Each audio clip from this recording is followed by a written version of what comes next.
The National Desk, America's News Now.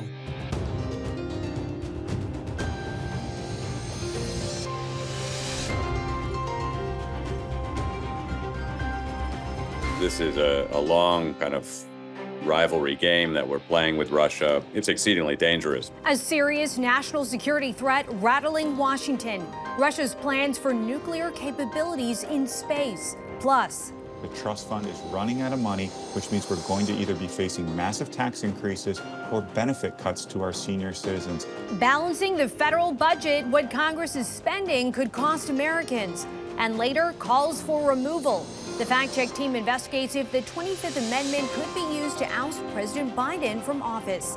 From the nation's capital, this is the National Desk, America's News Now. We're glad you're with us. I'm Dee Dee Gatton. On this weekend edition, we take a look at the big headlines of the week and look ahead at what to expect, starting with the 4 big stories we've been following this week. Rallying together, a community honors a woman killed in a shooting at the Kansas City Chiefs Victory Parade as police shed light on a possible motive. And ceasefire talks stalled in Gaza, growing concerns over the growing possibility of an assault on the border city of Rafah. Plus, migrant crisis impacts cities and states across America cope with an influx of migrants from the southern border. But first, fighting to stay on. A historic hearing in Georgia over whether a high-profile case against former President Donald Trump will go ahead. Friday, witnesses testified for a second day in a misconduct hearing for District Attorney Fani Willis. A judge is deciding if she should be disqualified from Trump's election subversion case for her relationship with the lead prosecutor. The National Desk, Atra Al-Nashar reports. A second day of witness testimony that will determine the future of a criminal case against former President Donald Trump and 18 other defendants. Their legal teams in the election subversion case trying to prove DA Fani Willis and her special prosecutor Nathan Wade have a conflict of interest due to their romantic relationship that ended last year. Mr. Wade is my friend right now. The defense argues by hiring Wade, Willis stood to benefit financially from his participation in the case. Trump calling it a major league scandal. A tense round of questioning Thursday when Willis took the stand. I think you lied right here. No. This is the truth, Judge. And it is a lie. Delving into personal details. We would have brutal arguments about the fact that I am your equal.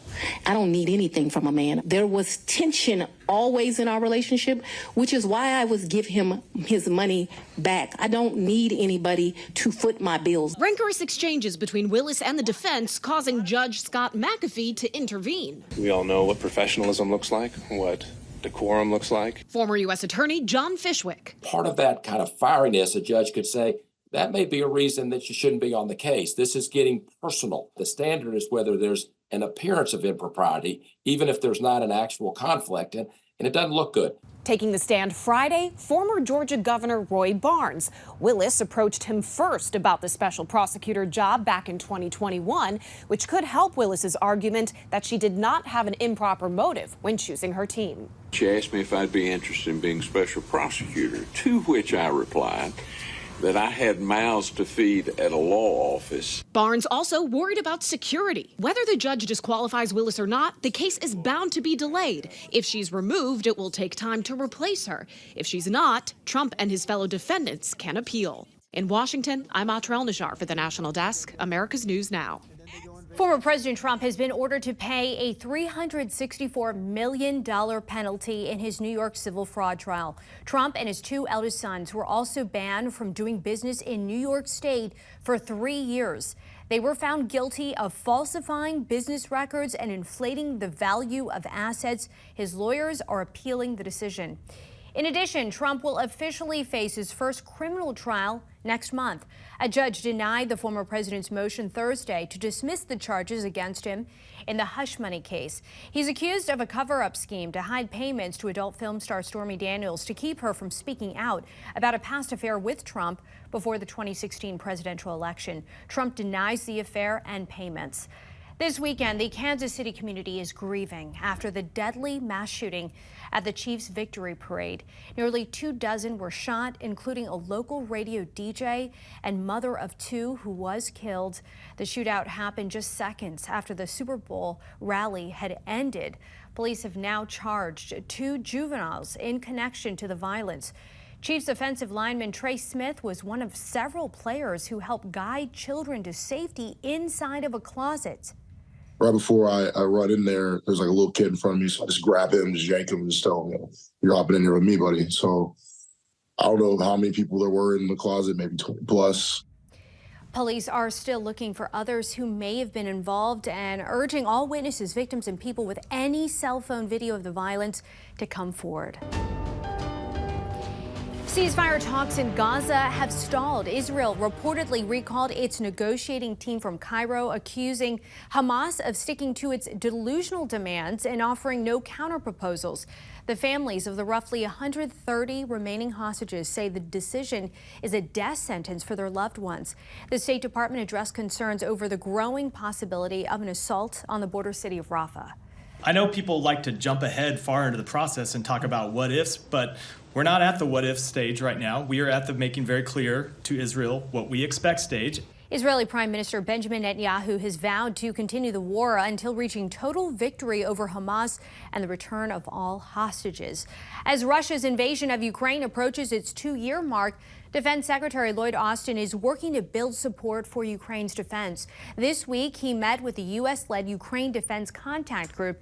Speaking with leaders from nearly 50 nations, he pledged the group's continued support. Each of these coalitions underscores our unity and resolve to help Ukraine and to confront Russian aggression. Austin says the outcome of Ukraine's fight against Russia will help define global security for decades. The White House says Russia is developing anti-satellite capabilities that have not yet been deployed. This confirms suspicions about a mysterious national security threat warning from a member of Congress on Wednesday. The National Security Council says there's no immediate threat to anyone's safety, but experts warn Russia is playing a dangerous game. The National Desk Atra Al-Nashar reports from Washington.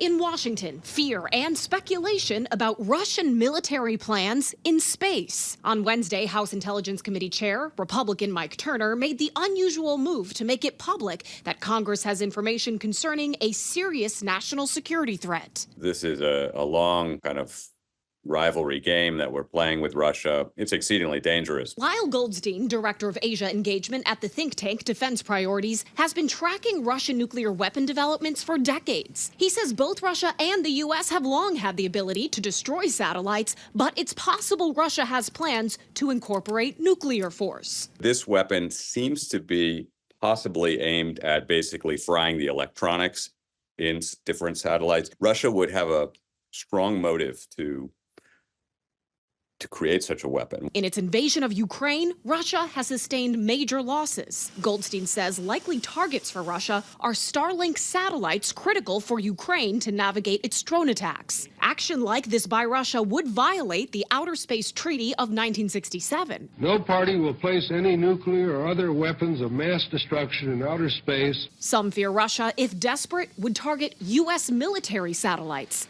Former Defense Secretary and former CIA Director Leon Panetta. We use satellites for intelligence purposes.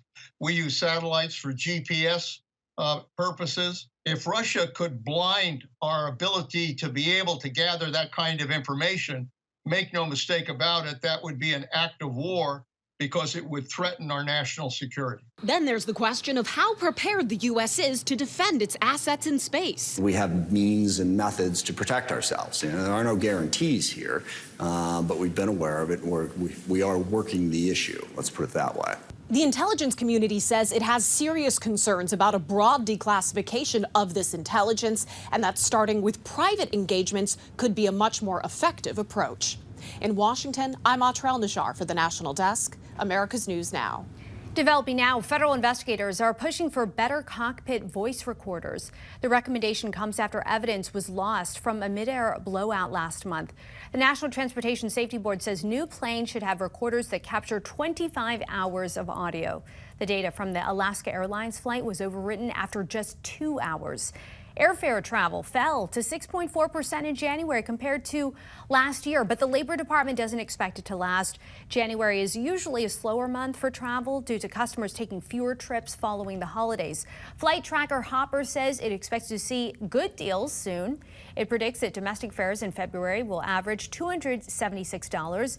That price is expected to jump to $302 come May as spring break travel ramps up.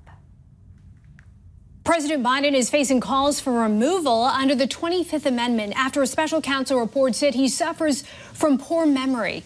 I'm back with Courtney from the Fact Check team. And tell us, first of all, has the 25th Amendment ever been used before? Well, Dee Dee, there are 4 different sections. The first 3 have been used before, 6 times in total. But Section 4, which is the most controversial, hasn't been. The closest it came to being used was in 1981 during Reagan's presidency when he had to get surgery after being shot. His administration prepared to make Vice President George H.W. Bush acting president, but it was never signed. And a good look back there. Is it applicable today? So it's really tough to say. Vice President Kamala Harris and a majority of the cabinet would need to declare Biden unfit to serve, to which he would likely disagree and be able to resume power. It also raises the question of what defines inability. The text of the amendment is broad, so it can cover a range of circumstances, both mental and physical, but it's most likely to be used when a president is unconscious or seriously impaired. All right, Courtney, thank you. We'll have to leave it at that, but much more to discuss. For more on this Fact Check team topic, including links to their sources, scan the QR code on your screen or visit thenationaldesk.com. Still ahead here, the country's collective debt keeps creeping up. An expert breaks down what it could mean for your taxes and Social Security benefits.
U.S. retail sales tumbled much more than economists expected in January. New Commerce Department numbers show sales fell to 0.8% last month from December, when it rose to a revised 0.4%.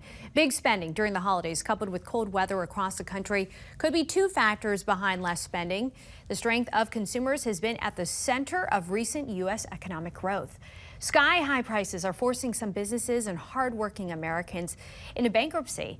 Joining Jan Jeffcoat to discuss is Executive Vice President of the National Taxpayers Union, Brandon Arnold. January's consumer price index really a lot higher than what was really anticipated at 3.1%. So what implications will this have, and what does this mean for the average person? Yeah, it means inflation isn't going away. You know, despite what you've heard from this president and some other observers, while inflation has been on a positive trajectory, it has lowered, it's still not going away. It's a lot more stubborn than we anticipated. So that means we have a less likely chance that the Fed will cut rates in the near future, something that I really think that needs to happen, especially at a time when borrowing costs are so high and people are really getting left behind in this economy. Meantime, America's top banker and CEO of JP Morgan Chase, Jamie Dimon, says that this is the most predictable crisis in history. In fact, the headline in Forbes magazine says that Americans are going to start losing their homes, their spending power, and national security. That's what this is going to cost us. Talk about the challenges you see ahead. Yeah, I mean, it's incredibly frustrating. I've been at this for decades now, trying to get Congress to recognize you need to get the federal budget under control. And the problem is it just keeps getting worse, and there's no willpower amongst members of Congress to do something about this. And now we're in a situation where just making the interest payments on our national debt is going to exceed the entire cost of the Defense Department. No, this is just staggering to think about. We are spending ourselves into bankruptcy right now. Everybody knows that it's happening, yet Congress doesn't seem willing to cut even a single penny. That means huge implications for programs like Social Security, which is facing a depleted budget in coming years. The trust fund is running out of money, which means we're going to either be facing massive tax increases or benefit cuts to our senior citizens. That's not fair. Congress needs to act immediately. It is so frightening. You were talking about, the government spending us into bankruptcy. Americans also spending themselves into bankruptcy as well. Credit card debt has reached an alarming level right now at $1 trillion. Obviously the most concerning because it carries the highest interest rates and leads to that debt spiral. But when it comes to how the feds could lower interest rates, how would they do that at this point, Brandon, without inflation getting more out of hand? Yeah, and the numbers that you mentioned are really staggering once again. You're looking at $17.5 trillion in consumer debt, over $1.1 trillion of credit card debt, which, as you mentioned, very dangerous type of of debt to hold because it can result in that debt spiral where people can't afford to make monthly payments, fall behind. Default rates are up on credit cards. Default rates are up on auto loans. So we're in a really tough spot. So I would like to see the Fed cut interest rates. Unfortunately, yes, that does mean that inflation could stick around longer than anticipated. It's a reason why, as I've said for a long time, Congress and the president need to help out. The Fed has had to do all of the work here when it comes to reducing inflation, and they use a very blunt instrument when they cut. When they raise interest rates, I should say. Of course, that does help inflation, but it drives up borrowing costs. It's made it more difficult to afford a home. We see housing prices increasing significantly, and it makes it more difficult to finance those day-to-day expenditures, which is why we're seeing this explosion of consumer debt. Bar none, the government, as you said, number one, needs to cut spending first, but also get better trade policies and less regulatory overreach. Talk about the importance of these factors to lower the U.S. debt and really get a handle on this inflation.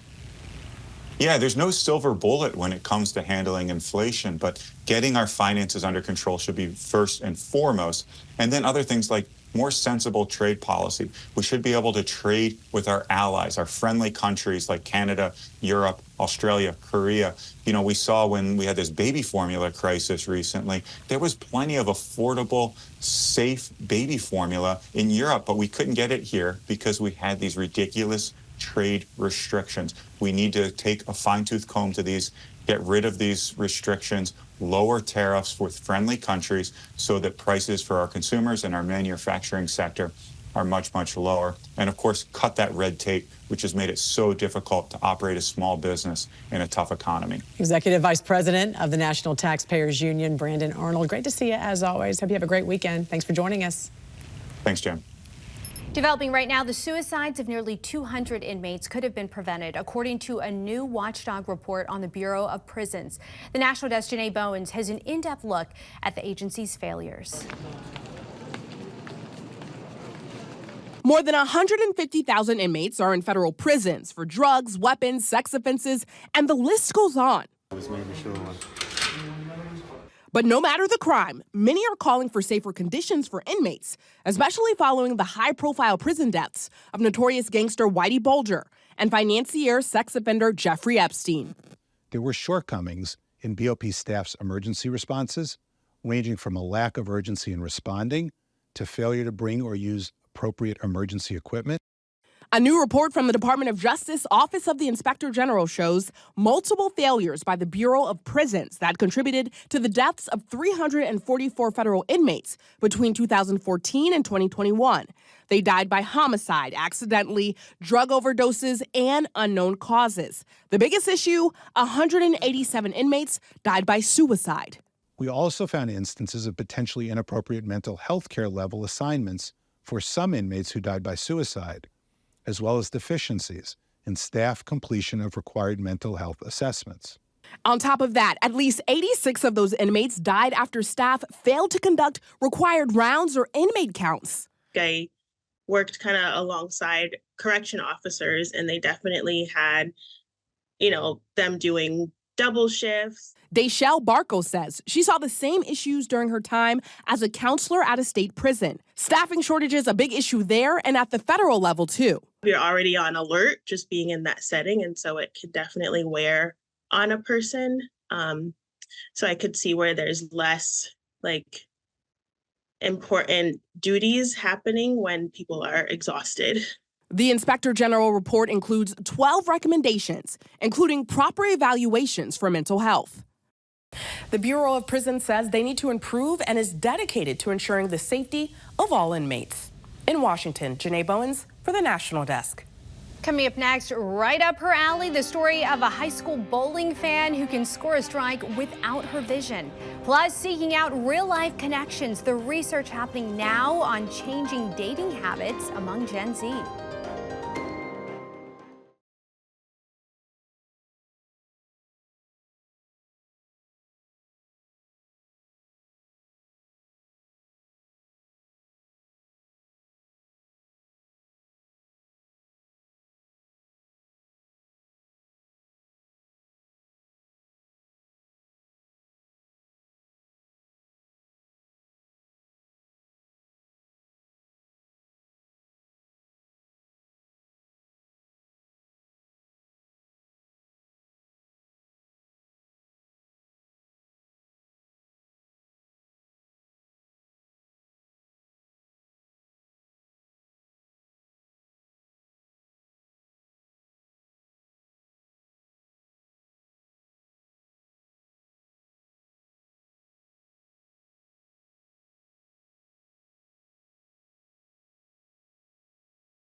The National Desk team of reporters is bringing you the headlines from coast to coast. We're taking the pulse of America, and we start in Nevada, where a visually impaired high schooler is defying all odds at the bowling alley. She's only been bowling for a year and already has a sport down to a science. I like challenges, so the harder the thing, the more I want to do it. And what can be harder than bowling blind? And Ashley taught me how to kind of picture the pins in my brain to like see where I should throw it, and then she taught me where to stand based on the middle dot, and I base everything off of that. Since I based everything off of feeling, I just kept bowling the same way how I felt, and I just got 6 strikes in a row, and it all just worked out.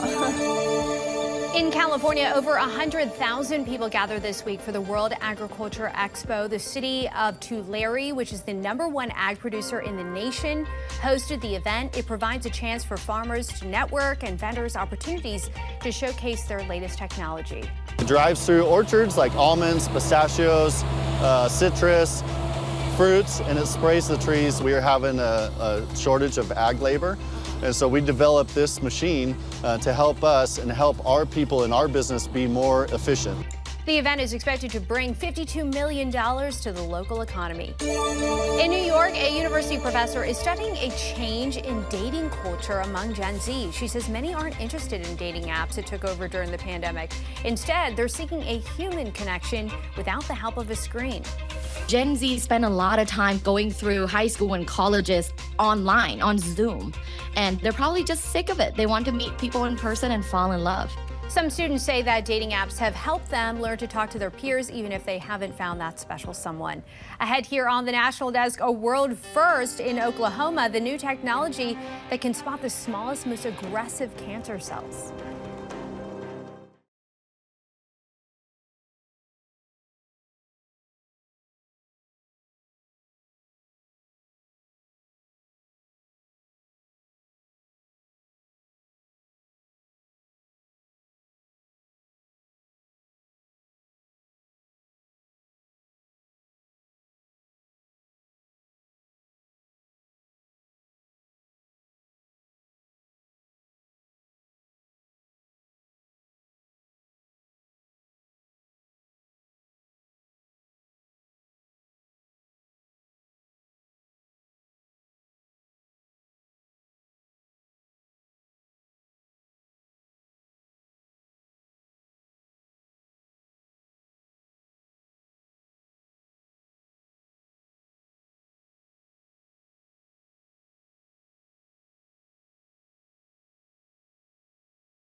Taking a look at the top trending stories on our website right now. On Wednesday, climate protesters poured red powder on a case containing the U.S. Constitution.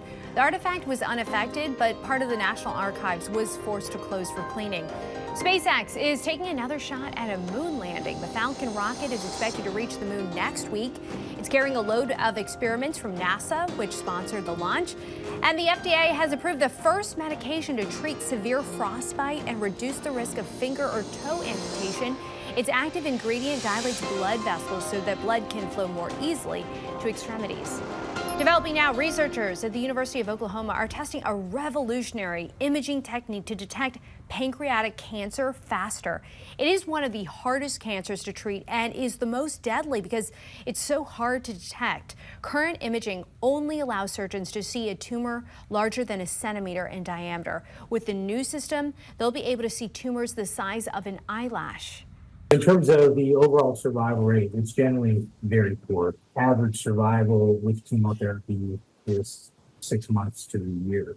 If you can remove the cancer and you're a responder to treatment, the odds are better at 5-year survival. The university received a $3 million grant from the National Cancer Institute to conduct the research. It's believed to be the first of its kind. Ahead in our next half hour, our ever-evolving world of technology making hospitals potentially dangerous places, the alarming trend. Plus, out of reach, the milestones in life that many young adults may go without. You're watching the National Desk, America's News Now. You can catch us live weekdays from 6 a.m. to 11 a.m. and 10 p.m. to midnight Eastern Time and anytime online at thenationaldesk.com. We'll be right back.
The National Desk, America's News Now.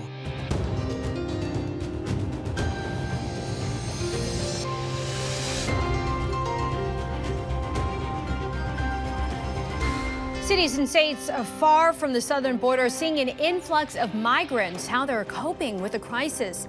Plus, to save or to splurge, the fact check team explains which grocery items could be busting your budget.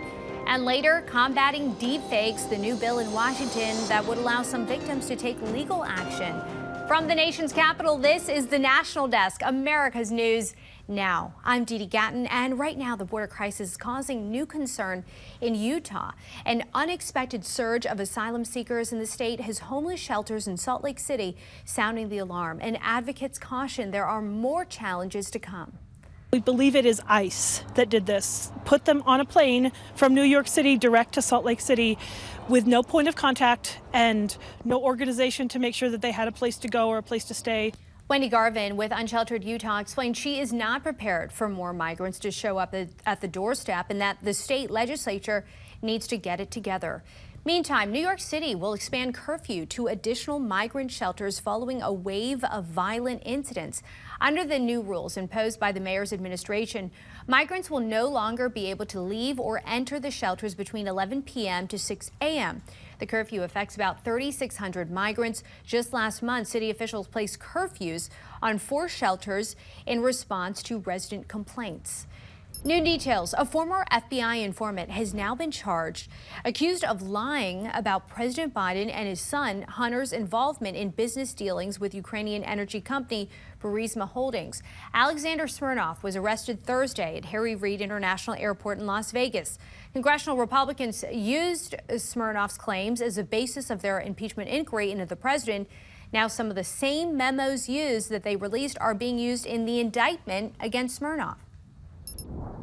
Inflation rose 0.3% in January, a little more than expected. I'm back with Courtney from the Fact Check team, and let's talk about grocery prices. Sure, Dee Dee. So the Food at Home Index, which largely accounts for the money Americans spend on groceries, was up 0.4% from December. If we zoom out a little, prices rose 1.2% over the last year. But if we consider the data from January of 2023, that number doesn't seem so bad because prices were up over 11% during those 12 months. And break down some of those changes, those notable price changes. Sure. So fresh vegetable prices were up 2.4% from December, but fresh fruit prices were down 1.2%. And something we hear a lot about is the price of eggs. They were up a little over 3% from December, but actually saw a 28.6% decrease compared to last year. I also noticed that frozen, non-carbonated juices and drinks were up 10% from December and 29% from a year ago. Good point about those egg prices making headlines. We remember that. The big question, why? Why for these high prices? So there are a few key factors at play here, like labor shortages, supply chain issues, and droughts, for example. But another factor is something called seller's inflation, which is essentially pressures from suppliers to increase those prices. Good to know. Courtney, thank you. And for more on this Fact Check team topic, including links to their sources, scan the QR code on your screen or visit thenationaldesk.com. The rising cost of living is keeping more young adults living at home with their parents. From inflation to student debt to skyrocketing home prices, entering adulthood looks a lot different for millennials and Gen Z than it did for their parents. Our national correspondent, Atra El-Nashar, has a look at how they're getting by.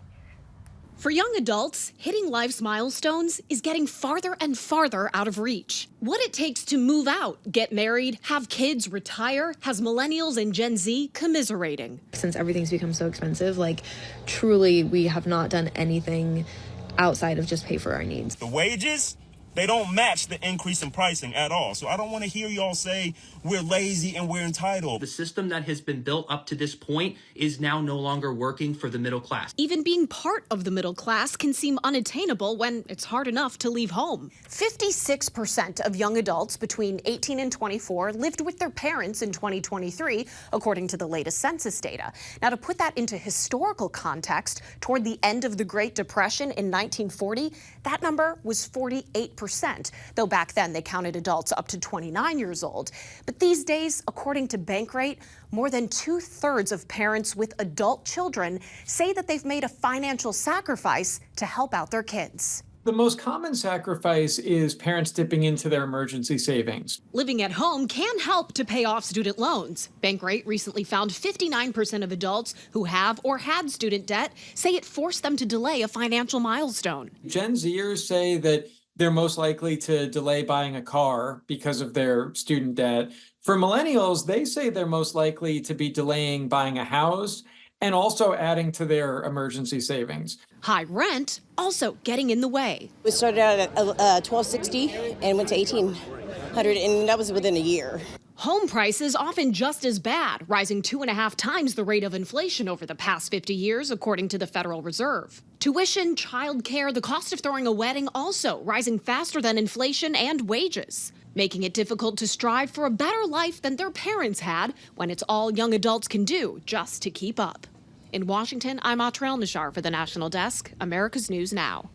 Court documents are revealing new details of the exchange the parents of Brian Laundrie had with their son 3 weeks before his fiance's remains were found. Laundrie's fiance, Gabby Petito, went missing after his cross-country trip with her in 2021. According to the documents, Laundrie called his parents frantically and told them his fiance was gone. He also told them he needed them to find an attorney. The revelations were made in depositions from a lawsuit brought forth by Petito's parents. They claimed the Laundries knew their son killed Gabby and intentionally withheld information. Right now, hospitals are moving most of their processes online, and it's making them more vulnerable to cyber attacks. According to cybersecurity firm NCSoft, there were 46 cyber attacks on hospitals in 2023 compared to 25 the year before. Industry experts say the assailants usually operate out of Russia, North Korea, and Iran, where they enjoy big payouts with little punishment. Deepfakes, or fake images using real people, are at the center of a new bipartisan bill that would allow some victims to sue. Joining Jan Jeffcoat to discuss is cybersecurity expert and privacy attorney Lisa Garber. Explain what this congressional proposal would do and how states are handling this. This bipartisan congressional proposal, which is called the Defiance Act, it charges the explicit non-consensual imagery. And essentially, it's targeting deep fakes that are created to harass or defame someone that are sexually explicit.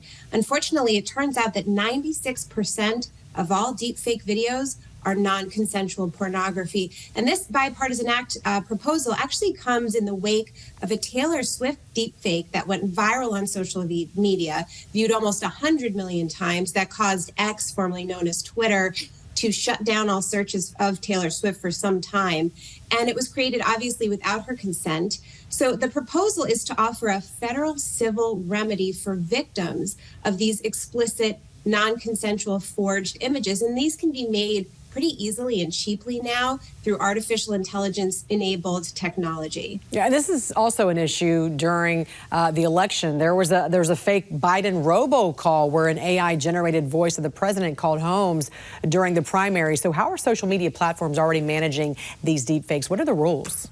You're exactly right. We heard a robocall that was supposed to sound exactly like President Biden in New Hampshire. We're seeing other similar types of robocalls impact different levels of candidates.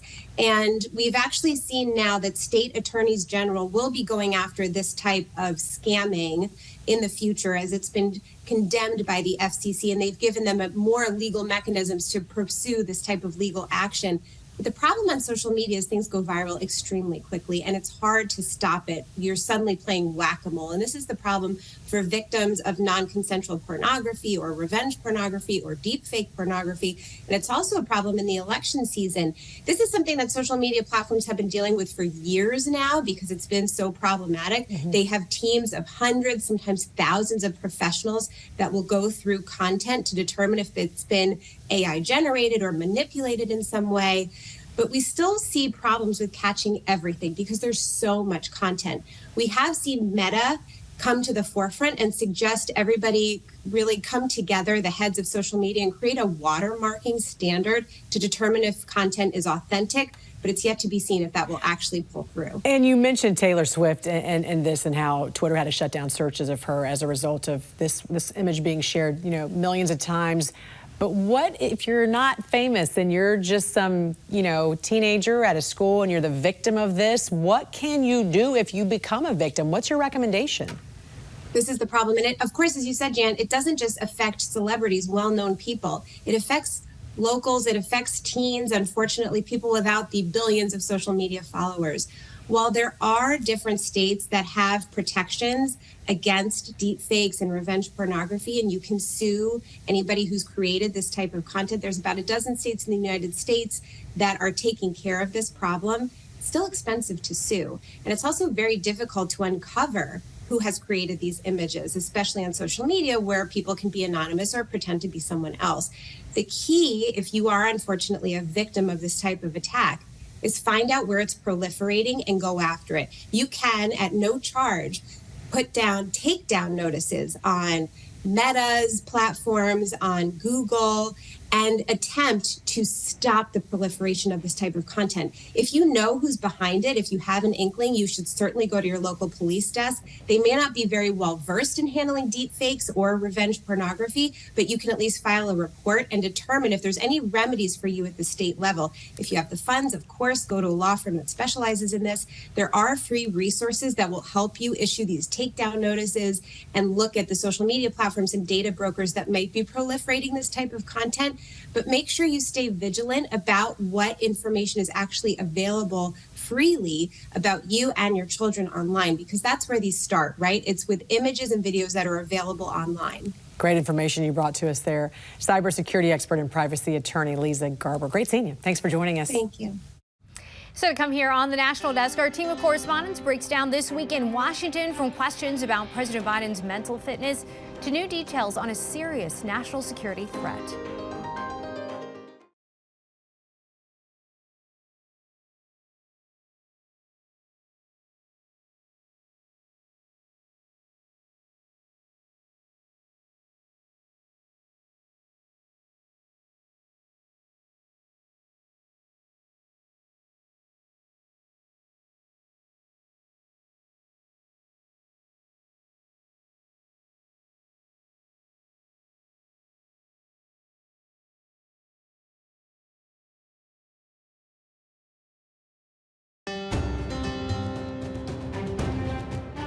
And welcome back. Our Washington Bureau covers the nation's capital every day to report on the important issues facing the country and how they impact you.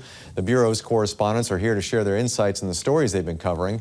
Questions about President Biden's mental fitness and whether he should seek another term continue to generate a ton of chatter here in Washington. National correspondent Christine Frizzell, what are Republicans and Democrats saying about all this?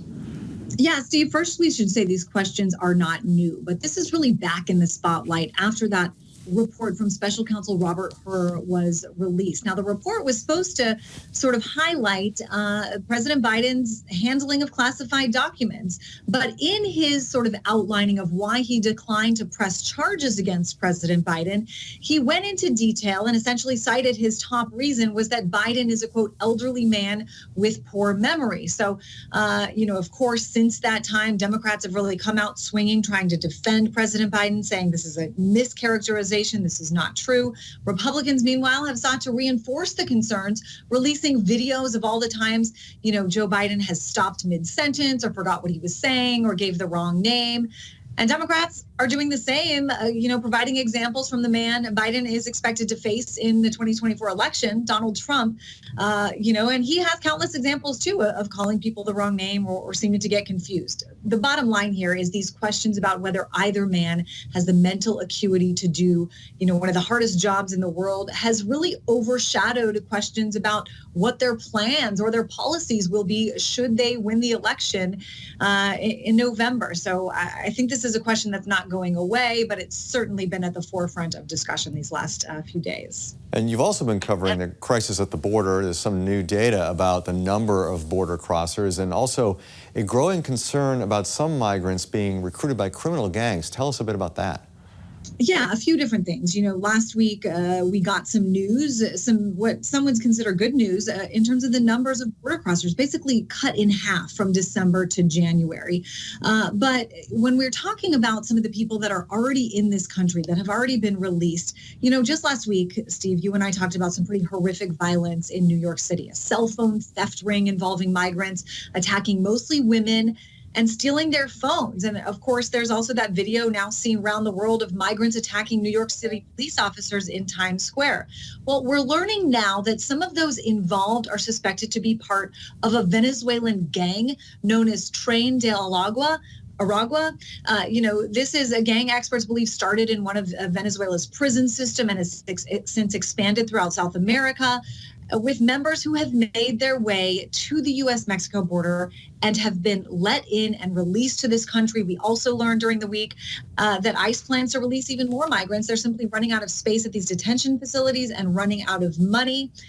And I should say one more thing. This gets even more concerning. The FBI is signaling that another violent gang, MS-13, wants to recruit some of these Venezuelan gang members, to work with them. So this is a lot of concerns piling up over the question of what to do about the southern border. Right, the border crisis is one of those policy issues which will likely be talked about a lot during the campaign year that might be overshadowed a bit by the mental fitness story. But the way this is going, it looks like it's going to be a big factor in November as people get ready to vote this fall.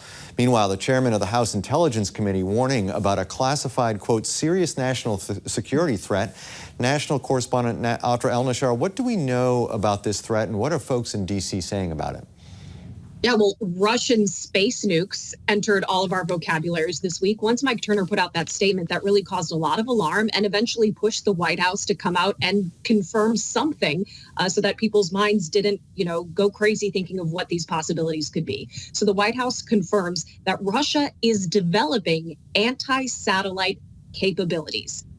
They did not say anything about whether this involves nuclear power, nuclear weapons, but the White House did confirm that they have not been deployed. That was something that people were unsure of. Is this something Russia's ready to use at the push of a button?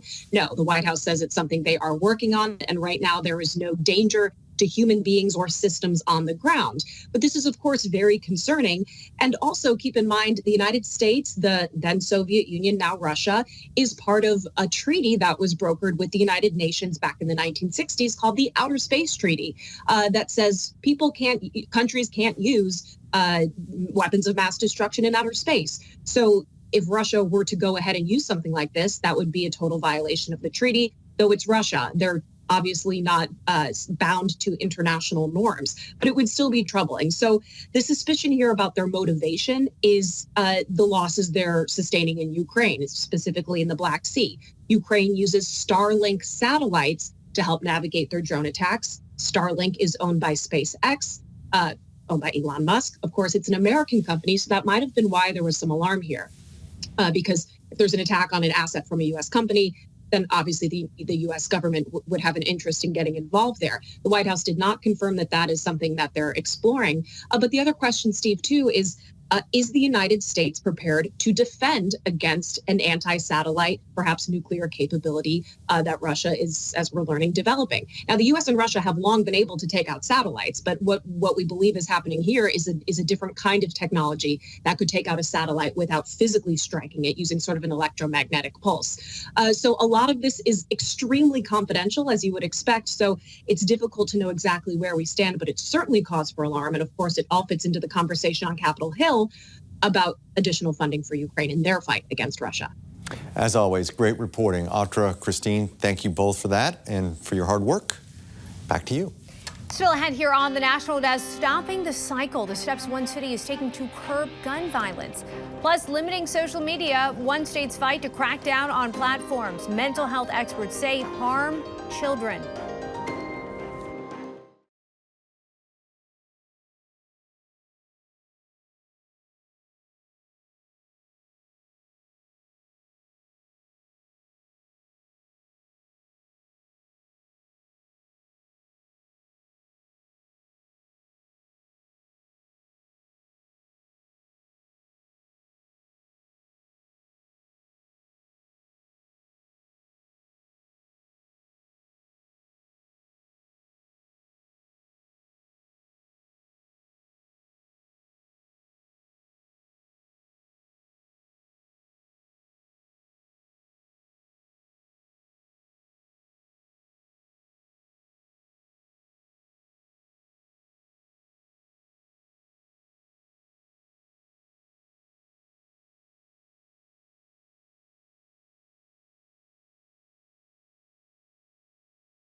This is the National Desk, America's News Now. We have reporters all across the country in your neighborhoods covering issues that matter to you.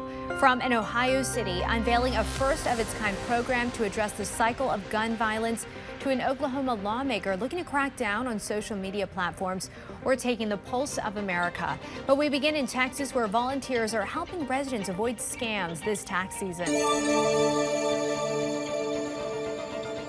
Each Each year, Foundation Communities helps thousands of Central Texans file their taxes. Programs Director Corey Hattemer says some of the people looking for help have already fallen victim to scammers. We have folks who come in and say, I filed a tax return with this person and I never got it, and I don't know where my refund is, and I don't know what happened, and I can't find them now. Dishonest tax preparers are just one scheme to look for. IRS imposters are also trying to take advantage of taxpayers. The biggest thing we're seeing is people are getting phone calls, emails, and text messages, and that's probably the easiest sign for you that you're getting contacted by a scammer. For people needing tax filing help, Foundation Communities has more than 500 certified IRS tax preparers, many volunteering their time to help individuals who qualify for assistance. There's so much information. It's important that the person preparing your taxes is someone you can trust with that information and trust to represent you to the IRS.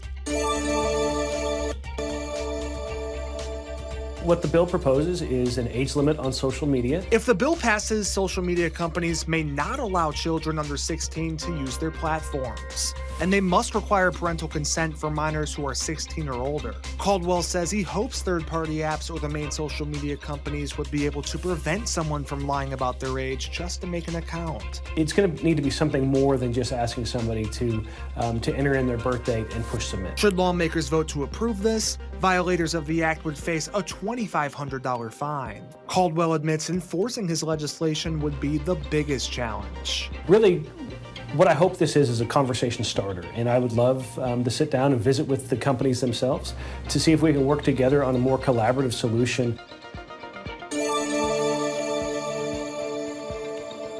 These things make us feel small and defeated. We wonder if anything will ever change. Today, as city manager, I want to say yes, they will. The city manager announced what she calls the nation's first joint pediatric and adult hospital-based violence intervention program. The city, UC Health, and Children's will provide wraparound services for gunshot victims and their families. Re-injury rates are soaring as high as 45%, highlighting the urgent need for comprehensive support beyond the initial treatment of gunshot injuries. That support will be provided by violence prevention specialists hired for the ERs. You come through the doors as a victim of violence, you're met by one of those violence prevention professionals, and they work with you to understand what you might need. Mental health and substance abuse support and access to community resources. David Winter, I think we've been on the front line collectively together for the past 20-something years. And every year it gets worse. We cannot just police our way out of this. All hands are on deck. Still ahead here, learning her fate, the young armorer from the set of the deadly Rush shooting prepares to stand trial.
Many U.S. states are still experiencing a high level of flu cases. The CDC reports there were high levels of influenza in 23 states during the week ending on February 3rd, which is up from 18 states in the previous week's report. National data from the CDC appears to show this season's cases peaked around late December. The good news, the amount of flu hospitalizations continues to drop. Looking ahead to stories making headlines next week, former family vlogger Ruby Franke could take the stand Tuesday. For the first time at her sentencing hearing, the mother of 6 pleaded guilty to 4 counts of aggravated child abuse in the state of Utah. Then on Wednesday, the trial for the armorer from the deadly Rust movie set shooting will begin. Hannah Gutierrez is accused of involuntary manslaughter for unwittingly bringing live rounds on the set. And next Saturday marks the 2-year anniversary of the war in Ukraine. Ahead of the date, the U.S. and EU are reportedly in talks to enforce robust Russian sanctions. And that'll be all for us on the weekend edition of the National Desk, America's News Now. Don't forget, you can catch us live from 6 a.m. to 11 a.m. and 10 p.m. to midnight Eastern Time. Check your local listings, and you can also watch us online and catch up with the latest headlines on thenationaldesk.com. Thanks for watching the weekend edition of the National Desk. I'm Dee Dee Gatton, and from all of us here, have a great week.